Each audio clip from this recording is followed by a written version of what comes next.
Hello and welcome to Premier League All Access with me, Sam Matterface, and with me, as always, is talkSPORT's chief football correspondent Alex Crook and the former Benfica, Chelsea, Charlton, West Ham, Rotherham left back. It is the one and only Scott Minto. Here's what's coming up on the show.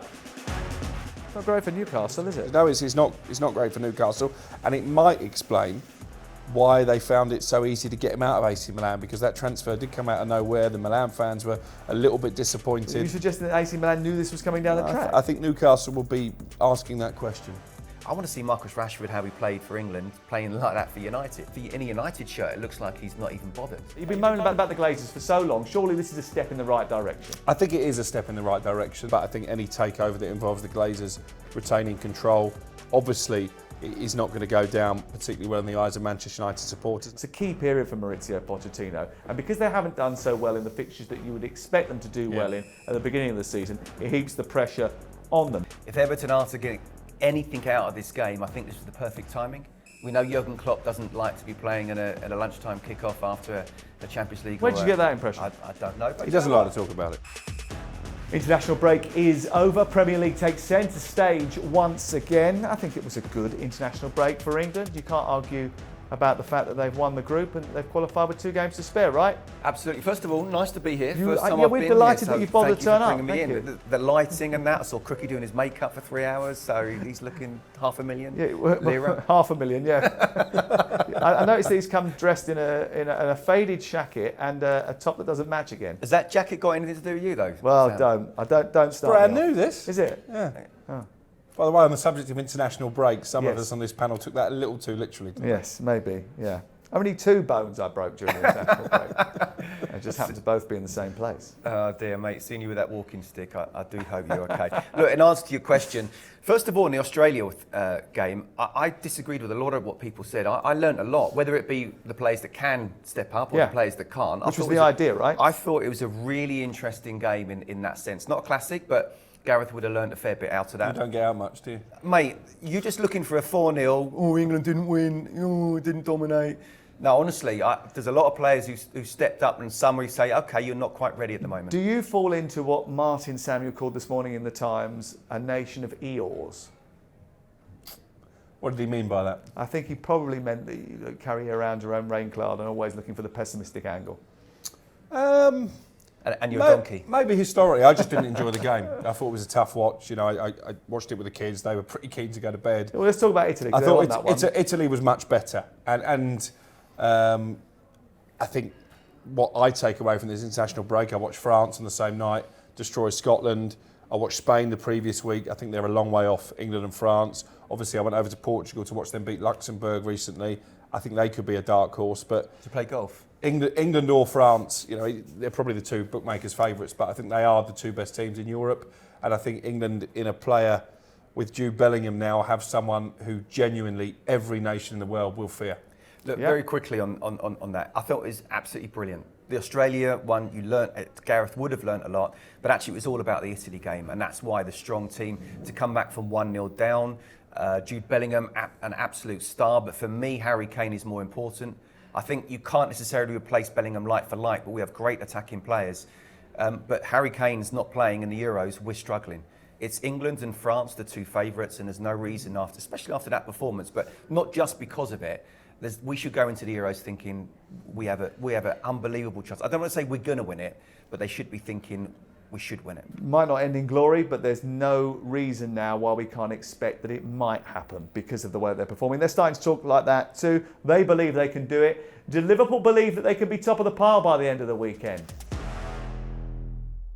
Yes, the Premier League is back. It's a mammoth Saturday of Premier League action, and we start on talkSPORT at 12:30 with live coverage of Liverpool and Everton in the Merseyside derby, the 294th Merseyside derby. Everton have not scored in the last 3 against Liverpool, and this looks a little bit of a mismatch. And of course, it's all coming with a bit of a cloud surrounding Everton. I'm sure that they're a club of Eeyores at this moment in time, because that takeover looks as if it's hit the skids. Yeah, we're not surprised by that, are we? I think you and I both voiced our concern when 777 partners were linked with this takeover, big money takeover. It looks like they haven't presented the relevant documents on time. Could still happen. But let's wait and see. But again, as you say, it's another dark cloud hanging over Everton after a pretty disappointing start to the season. And their record in this fixture is lamentable. 1 win since 1999 at Anfield. Liverpool have won 8 of the last 10.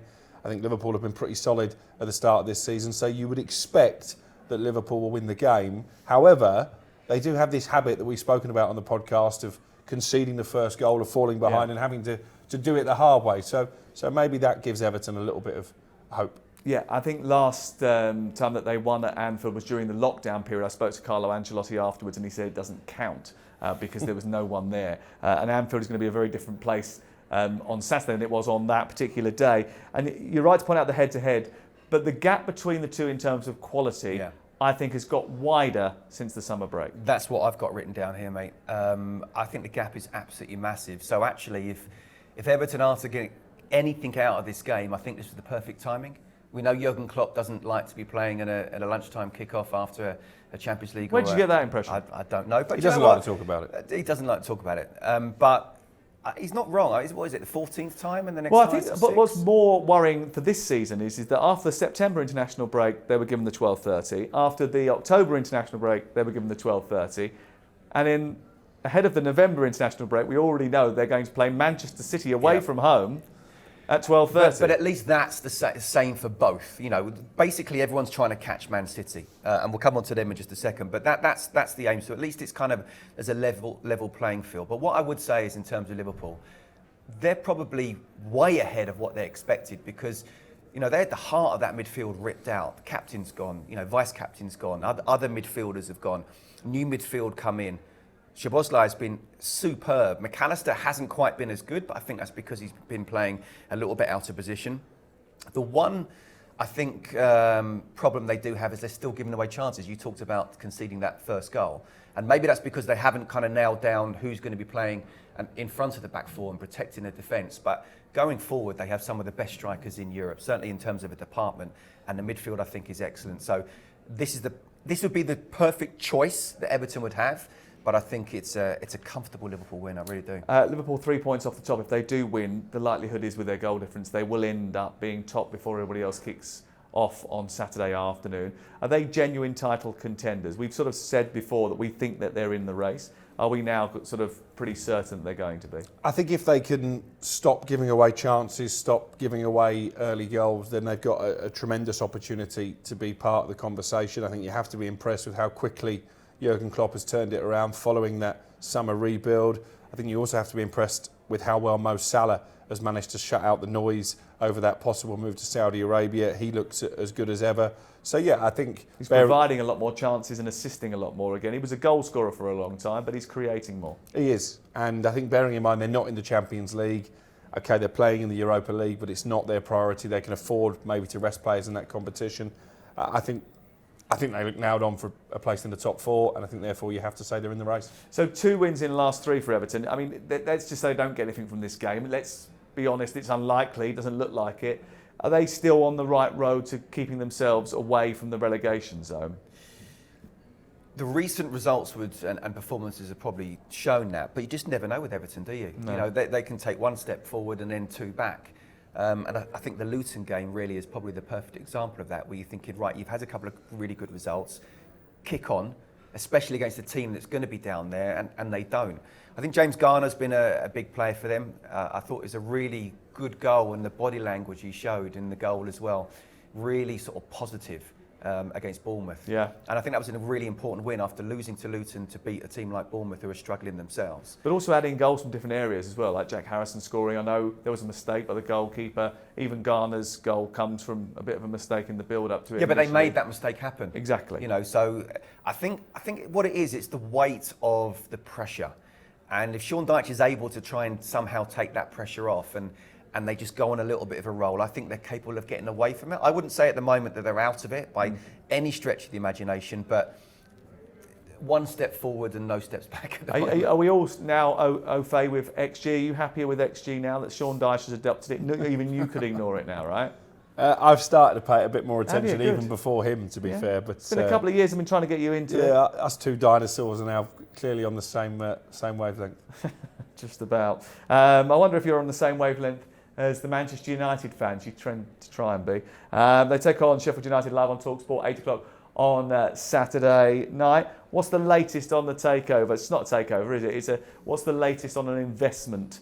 Yeah, on the partial takeover, shall we call it? Because obviously we know that Sir Jim Ratcliffe and Ineos do have ambitions to one day, in the not too distant future, be the majority shareholders. Are you happy about this or what? You're going to cheer up about it? You've been moaning about the Glazers for so long. Surely this is a step in the right direction. I think it is a step in the right direction. I wasn't particularly happy about it over the weekend when Qatar pulled out. Not that I was necessarily completely comfortable with the idea of Sheikh Yassim coming in, but I think any takeover that involves the Glazers retaining control, obviously, is not going to go down particularly well in the eyes of Manchester United supporters, and I understand that, but I think Sir Jim Ratcliffe is playing the long game here. He does want overall control eventually.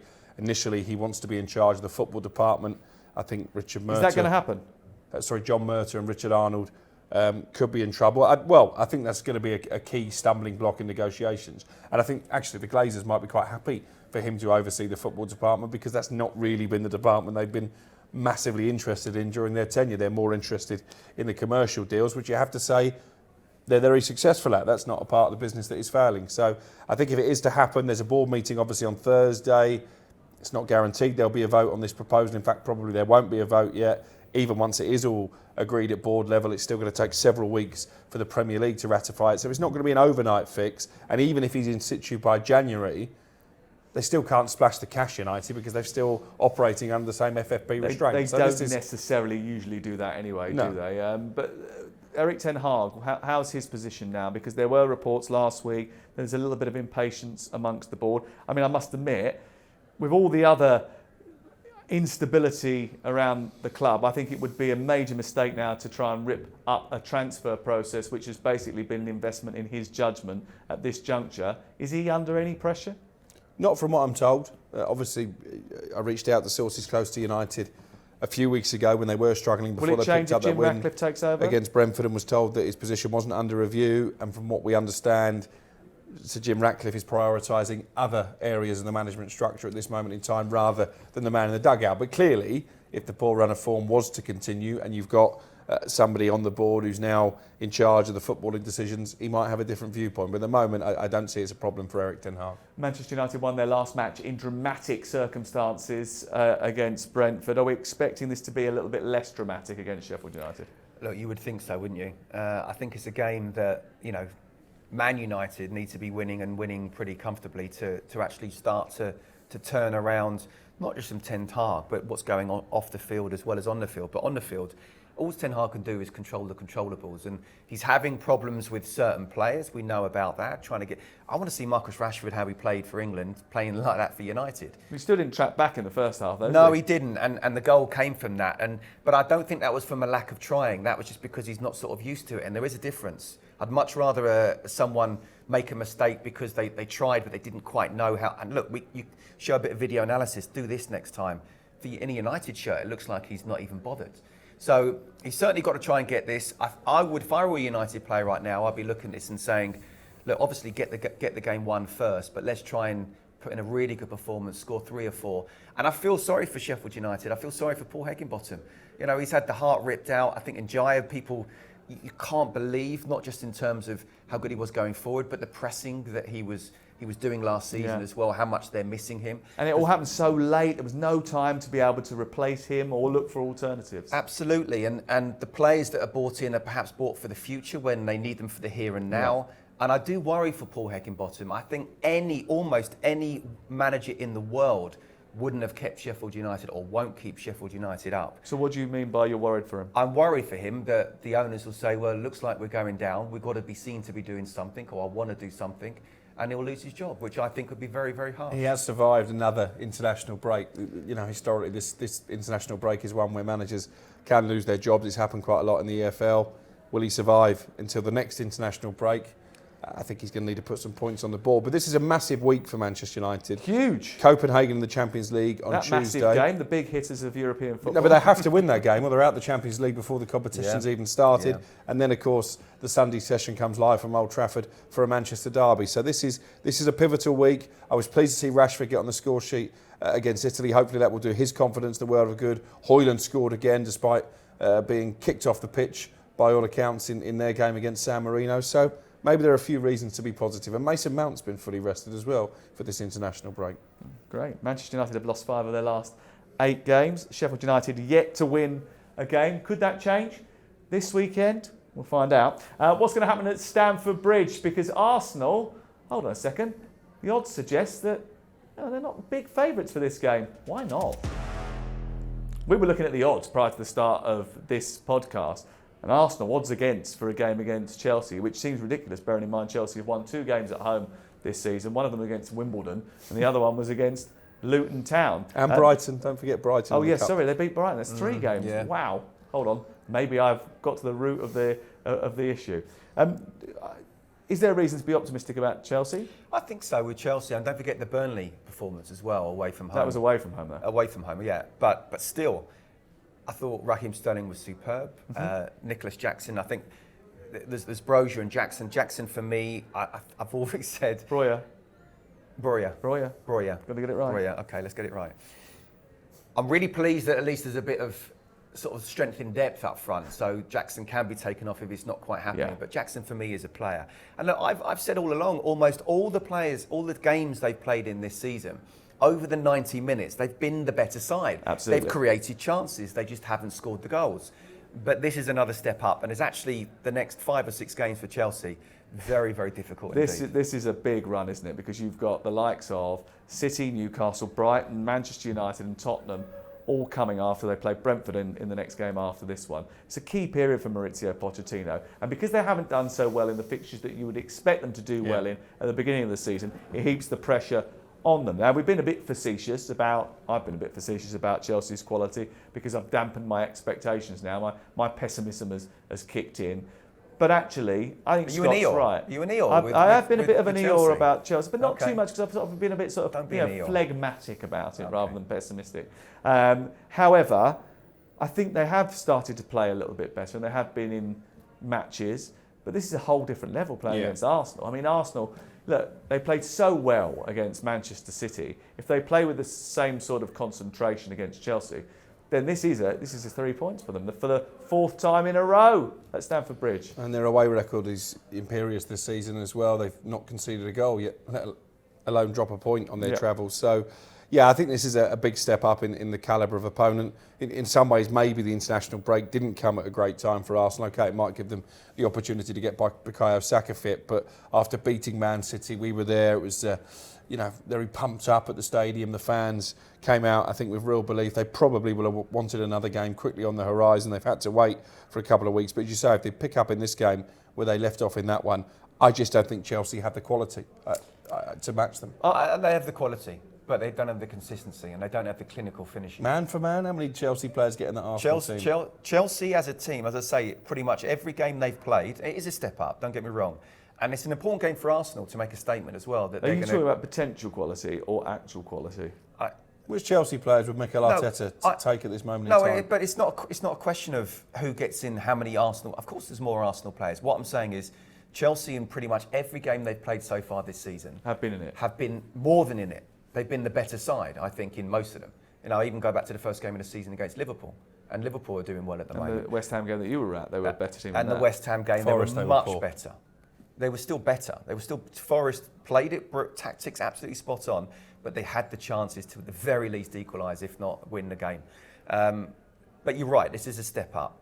I think they do have the quality, but the bottom line is Arsenal are much more of a team and have a higher quality. Are Arsenal where Chelsea want to be or where Chelsea's owners want them to be? Yeah, I'd have thought so, but I guess Mikel Arteta is living proof that takes time because obviously you've got that FA Cup in lockdown year quite early in his tenure. Then many Arsenal fans, the majority of Arsenal fans, were calling for his head after not seeing too much progress, missing out the Champions League, starting a season poorly. The owners stuck with the project, they backed him in the transfer market and are now reaping their rewards. I think that's a lesson not just for Chelsea but for Manchester United, who we've been talking about as well, that actually sometimes you have to have short-term pain, as Chelsea are, for long-term gain. And Maurizio Pochettino is as good a manager to have to turn it around. Who else would you put in there to do this job? Would you be pleading patience no matter what happens in this 6-week period? Absolutely. What are we suggesting that Poch should be under pressure? You know we're not suggesting that that's the case. No. Because we've had the conversation on this programmed many a time that actually the only way that Chelsea succeed now is by investing in him. Because he's the only one in the room, the only adult in the room that's got experience of football. I've talked about how I feel sorry for Graham Potter last season and Frank Lampard as well. Because what the owners did by trying to be clever and putting in long-term contracts, kids under 25 with talent, but still nothing like knowing what the Premier League was like. When you have a bunch of them and you have 35, 40 players in the squad, any top manager will tell you they want not even, well, maybe half of that. So I just think Poch this time around is realising that what Stamford Bridge faithful have seen has not been good enough last season to try and turn the mood around there, to try and generate a team. He can't stick the ball in the back of the net. At the moment, I think he's doing pretty well considering. But these next 5 or 6 games, you know, the media will pile on him if they lose most of them. But absolutely stick with Poch for me. Plead patience.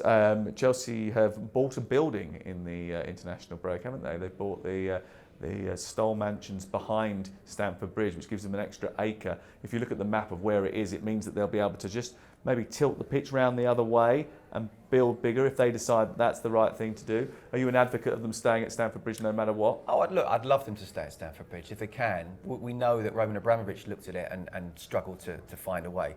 So if they are finding a way and they're able to do it, even if they have to go away for a few years and come back, it's a spiritual home. If you can, you should always try and stay at your own stadium. Yeah. Take 5 years to rebuild it, apparently. Where are you going to play in the meantime? Where would they go? Twickenham? Wembley? Wembley? Possibly. You can only do a certain number of events at Wembley, though, can't you, over the course of a year, as Tottenham found? Well, look, they'd find a way. I don't think they would have spent the amount of money they've spent without knowing what the end game would be and also what would happen in between. So it will be interesting to see what does happen. Manchester City kick off against Brighton at 3 o'clock on Saturday afternoon. Is this the most underrated game of the weekend? Why on earth is this not on television? I don't understand it. The best game I went to last year involved these two teams. Well, City play Tuesday, do they, in the Champions League next week? I believe they do. And there wasn't another kick-off time once you'd had Chelsea, Arsenal, Sheffield United, Man United, and then the lunchtime game, which is the Merseyside derby. Well, the Sheffield United one got moved forward, much to our delight, because it meant we picked it up on talkSPORT. That was originally Sunday, but again, because United are playing on Tuesday, that's come forward 24 hours.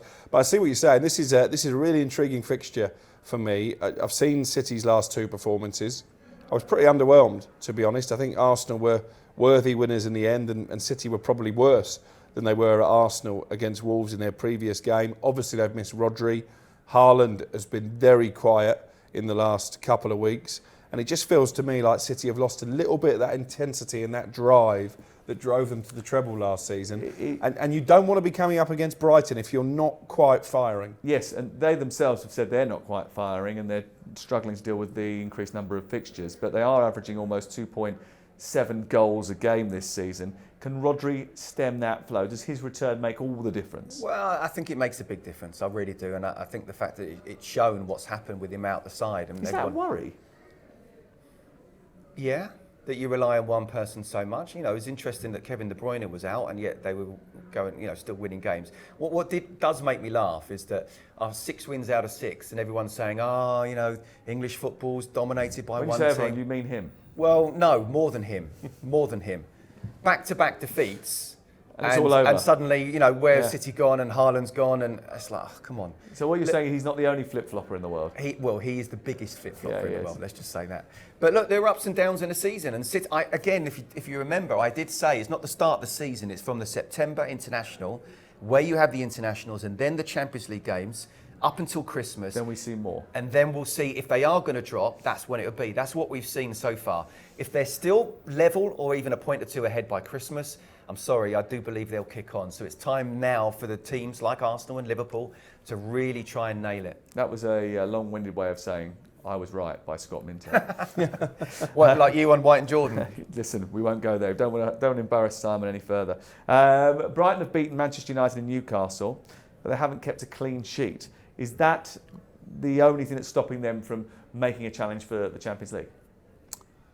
Yeah, well, if you look at the run of games they've had, they've come through some pretty difficult tests already. You mentioned a couple of them there.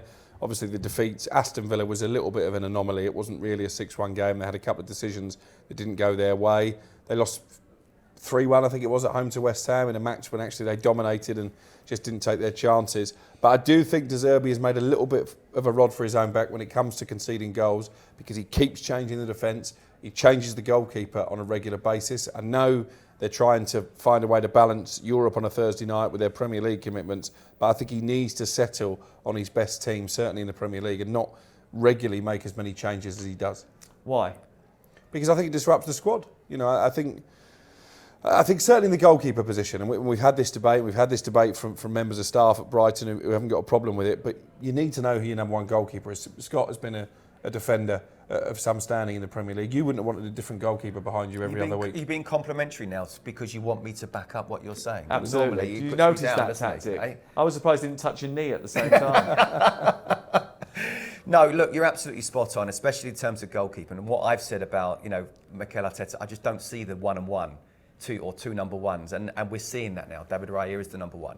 What I would say is what they can do is they can have a team for the Premier League and they can have a team for the Europa League. And if that means that the Europa League they don't do particularly well, which they are struggling a bit, then so be it. Again, I think Brighton fans should pinch themselves, and I don't think they're criticising in any way. No. This is Brighton playing in the Europa League, Absolutely. talking about by the possible way, Champions League places. They were struggling, but there was a stirring comeback against Marseille away from home. No, absolutely, and they're still getting used to playing in Europe. We're talking about Brighton possibly going for Champions League places. This is as good as it gets. Now, I said at the start of the season they could look as if they're going to try and fight for it, but combining the two, they'd struggle too much. I don't think they'll finish in the top four. Genuinely don't. I'll stick with that. Can they finish top six? I think they'll even struggle with that if they go deep in the Europa League. But still, it's a wonderful time to be a Brighton fan. And yeah, defensively, I get what you're saying, but De Zerbi, what he's done, the positives far outweigh the negatives for me. With Pep and Manchester City, obviously a rare sort of situation for them. They don't usually lose 2 in a row, let alone 3 in a row. So there's a bit of pressure on them, actually, isn't there? Yeah, and they have lost their last 3 domestic games because, of course, they lost in the Cup at Newcastle as well. So I think there is. I mean, Pep won't want that narrative, and he'll be quick, I'm sure, to back that narrative. Will he tell you what the other narrative is? I think he'll try. Crook asked him a question the other week about whether or not the situation was about losing 2 games in a row. But that's not the story. Doing the editor's job, it's not the story. The story is Arsenal winning for the first time in 12 games. I have to say, it was a very clever retort. But I guess in some ways... How did you answer that, by the way? Did you just crumble, or did you say, no, Pep, I'm sticking with my story? No, he kept talking. Pep kept talking. Oh, he's good at that, Pep. But yeah, that could be a negative for Brighton, couldn't it? The fact that Man City are a bit wounded going into this game. Yeah, I agree. So they want to come out and make a name for themselves. Other games this weekend, Nottingham Forest against Luton. 3 wins between them in 16 Premier League combined games. Has that got draw written all over it? 1-0 Forest. Yeah, I'll go with that as well. Yeah? Forest's good at home, aren't they? Yeah. City ground, it kept them up last season, it will keep them up this season as well. Sunday, Aston Villa against West Ham. West Ham have a great record against Aston Villa. Did you know this? No. Villa haven't beaten West Ham in 10 attempts. Why are they the bogey team? I've no idea. I didn't Is it even because know they that. play in claret and blue, do you think? They get confused? They pass into the wrong players. The Villa players That can't could be a deal with really it. good game, by the way. You talked about Brighton, Man City. I think that'll be entertaining. That'll be goals. I could see a 2-2. Well, it should be a goal fest because neither of the defences can keep clean sheets. 3 clean sheets between them this season. Yeah, but I think, and you spoke about the West Ham Brighton earlier in the season. I thought Moisey was absolutely superb with the tactics, and I think they could have played another 90 minutes, and I don't think Brighton would have won that. It was one of those games where they just couldn't break West Ham down, and I wouldn't be surprised if it's something similar here as well. You know, you can have the possession, we'll take the 3 points, but I think it will end up being a score draw. Bournemouth against Wolves. Wolves have scored in all but one of their games this season. How much pressure is Andoni Iraola under? No, I wrote about this in the notebook on the talkSPORT website. No imminent pressure. I think the Bournemouth hierarchy, as we've been saying, were willing to play the long game. They knew it could be a difficult start to the season. But This is a marathon game. This is 8 games without a win this season, 12 all told. But they've played a lot of the sides who are going to be competing for European places, so the fixtures gods weren't kind to them. But that's where this month is really important. Yeah. And to lose the Everton game, I think, was a big blow. Agreed. So the next couple of games, they need to pick up draws, if not wins. Can see a draw here, actually. I don't think Gary O'Neill will lose. And the big story, of course, on Saturday is Brentford-Burnley, because Darren England is returning as the 4th official. Did we ask Pep if that was a story? Yes, he said it He wasn't did say a story, okay. actually. He said, and the Oscar goes to... Well, let's find out, because certainly taking centre stage this Saturday on talkSPORT 2 will be Crystal Palace and Newcastle United, who have got a real problem. And that real problem is quite a significant one because Sandro Tonali, their £53 million signing from Milan in the summer, is under investigation for betting breaches alongside his international colleague Nicolo Zaniolo at Aston Villa. His agent has declared that he's got a gambling problem, Tonali, and sources in Italy claim on Wednesday morning that Tonali has admitted to placing wagers on AC Milan whilst he was playing for the Serie A side. Now, I mean, arguably, he was betting on them to win, so you would think that that's a positive thing and not bringing the game into disrepute, but it is fundamentally against the rules. You know from the minute you walk into football, whether you are a physio, whether you are a press officer, a player, a coach, or associated with a football club in any way, shape or form, you cannot bet. What on earth is going on here? Well, it's stupid, first and foremost. Obviously, if his agent's comments are accurate and he has got a gambling addiction, we have to take that into consideration. But even still, the boundaries, as you say, are pretty clear, and actually they're even stricter in Italy when it comes to dishing out punishment for this kind of thing 3-year than they ban. are in England. I don't think it'll be a 3-year ban because it sounds like he's cooperating with the authorities. As you say, some sources in Italy suggesting that actually he's confessed to the authorities and they will take that into account. And that's why Fagioli in the end escaped with a 7-month suspension. Well, 12-month ban, 5 of it suspended, so Yeah. he has to miss 7 months. So I would expect a similar punishment for Tonali, assuming those sources in Italy are correct. It's and there's not great some for pretty good Newcastle, is sources. it? No, it's not great for Newcastle, and it might explain why they found it so easy to get him out of AC Milan, because that transfer did come out of nowhere. The Milan fans were a little bit Are disappointed. you suggesting that AC Milan knew this was coming down the track? I think Newcastle will be asking that question. They'll have to prove it, won't they? Yeah. Well, in terms of Sandro Tonali himself, I mean, it might sort of explain why he has struggled to settle a little bit. I think he was, whether it is that or not, going to England, the pace of The language barrier the Premier apparently was League. a problem. What, Geordie? Well, he apparently, and I don't know, I haven't spoken to him about this, but I think talking to Eddie and people in the coaching staff, they suggest that sometimes getting those technical conversations and instructions over in quick succession has been difficult because of the language barrier. I remember when I went to Benfica and we went on pre-season to Holland and Brazil, and I sat down with one of the members of staff and I said, look, I've written down 50 things here: man on, second post, drop off, push up. How do you say all these in Portuguese? Because you do need to know it. You know, the pace of the game is so quick, and obviously it's quicker in the Premier League. So these are things that the defender I need to be thinking of. No, I don't know Did whether... you learn them straight away? Yeah, Were pretty they much. relevant?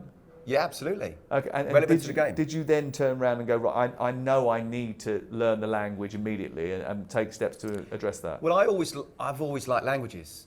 So at school, I did French and German. Like French, didn't so much like German. I've learned Spanish now with a Colombian wife. But when I went out there, I just thought, you know what? First of all, try and do well on the pitch. Second of all, learn the language. But as I say, going back to the football side of things, I said, what do I need to know in this split second? That if I say something in English, he might not understand. A Brazilian defender alongside me or a Paraguayan defender alongside me might not understand. So I need to be able to speak that language, those one or two words. Push up, man up, you're the last man, that type of thing. So I thought it was absolutely crucial. Now, to move to the north of England, I think to move to London is one thing. To move to the north of England, and I love the north of England, but it's another thing to try and develop and get used to it. And obviously there is a language thing with English. And if he doesn't, although I did think he enjoyed Wetherspoons, so I thought that'd be okay. But if he doesn't, like we talked about Darwin Núñez, if you don't learn the language, it's very difficult to really settle into a different country. And it's very important in England to learn English, because there's not many other English players or English people that actually Speak outside Italian, of the club will speak it. So I think, after a brilliant debut, he's been pretty inconsistent. I think Sean Longstaff coming in has helped the midfield with him and Guimaraes as well. But it's going to be fascinating to see what happens. So what would Newcastle do in the interim period? Because without Tonali, they'll have to make adjustments to the team. But also, it's a significant investment that we already know that they've struggled with FFP and to comply with FFP.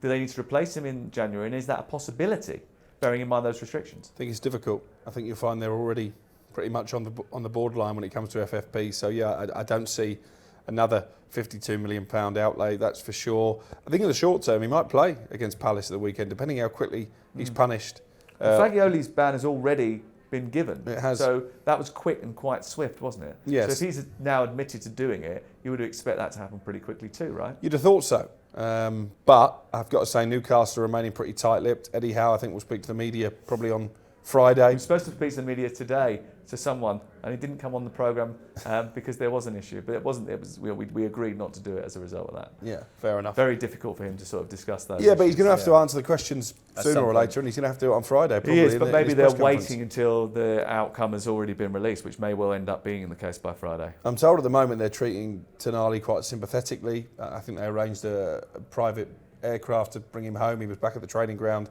on Monday before going back to Italy to answer questions from Italian prosecutors. That is the right thing to do, though. But if he has got a gambling addiction, you've got to look after him, haven't you? You've got to make sure all of the levers are in place. And by all accounts, if he has got a gambling addiction, they weren't aware of it when they signed him. If he's got a gambling addiction, he needs help. I just think even if he hasn't got a gambling, or let's speak generally, I think it's very easy to say you've got a gambling addiction to make it look like you can maybe get out of something because you've got a problem. So let's try and pinpoint whether he does have a problem, and if he really does, then he absolutely needs help because he's not in control. Doesn't of what he's negate doing. breaking the rules, though, does it? At the end of the day, no matter Rules whether are you've rules. got an addiction or not, the truth is, if you're betting on your own team during a football match, you're bringing the integrity of the game under question. That cannot happen. You will be punished. But what I think they're trying to do is show that he has an addiction, which means I think there will be leniency toward that. If he has admitted to it all, there will be leniency towards that. And the 3 to 5 year, but that's in the rule book. That can be done, but it's not going to be done. You're finishing a guy's career. Do you think that the guys who run the federation in Italy, who were discussing this particular case yesterday, the day before, were trying to sort of soften the image of these players that are involved in it by using words like, these are boys, they are children, we need to protect them, we need to help them? It's outrageous to use those words, because actually you're taking a responsibility away from him, where even if first of all, he's an adult. So children are children who really are naive and not quite sure what they're doing at the time. This is a guy who, whether he's in control of himself or not, he knows what he's doing. I thought it was outrageous to use the phrase of children and kids and that. But again, if he does have a problem, he does need help. But everybody's going towards that. I just feel it's almost like, how can we try and soften this blow as much as possible? Start using kids, the words kids and children. And it just dumbs down the people who do have proper addictions as well. So I thought it was outrageous those words were used. Yeah, we have to take it on face value, and if he said he's got a gambling problem, then that needs to be treated and he needs to be looked after as a result of it. But it doesn't lessen the punishment, I don't think, if you're betting on your own team in football matches, if that indeed is what is proven. Newcastle have won 5 of their last 6 home games, and they'll probably be in for a raucous welcome. They do have Crystal Palace, who have done very well under Roy Hodgson since he came back, even if they're still not the most entertaining team. They've done quite well, Newcastle, not getting distracted by the Champions League. They've got Borussia Dortmund in midweek.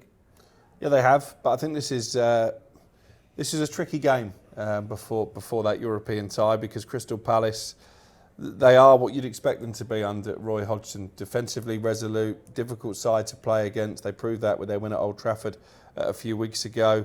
I thought Mark Gay actually came out this international break enhancing his reputation, so he's going to be high in confidence. So I don't think this will be altogether straightforward for Newcastle. Indeed. Okay, all right, that's talkSPORT 2, Saturday at 3 p.m, Newcastle against Crystal Palace. Before that, Liverpool against Everton is live on talkSPORT 2. We're around the grounds with Adrian Durham as well from 2:30. 3 o'clock, Newcastle Palace, as I mentioned. 8 o'clock, Sheffield United against Manchester United, and the Sunday session with Crookie and I starts at 1:30. Big week of football on the home of football, talkSPORT, and we'll be back on Monday afternoon to bring you a review of the weekend as well. Thank you very much, Scott. Thank you, mate. I hope your back gets better quickly. And thanks, Shakit, for coming in. Yeah. Thank you very much. Lovely. Crookie's wearing a beautiful Shakit, which the reason he bought was because he took a picture of me wearing one, sent it to his missus and said, "Can you get me one of those, please?" And you know what? He still hasn't deleted that photo of you. I know, which is a real concern. And this is him before his back problem, when he could walk without the aid of a walking stick. Yeah, I won't be asking her to get me one of those, by the way. You can borrow mine when I've finished with it, which hopefully won't be too long. Thank you very much for listening to the podcast and for watching on YouTube. If you would like to leave us a 5-star review, we'd be absolutely delighted about it.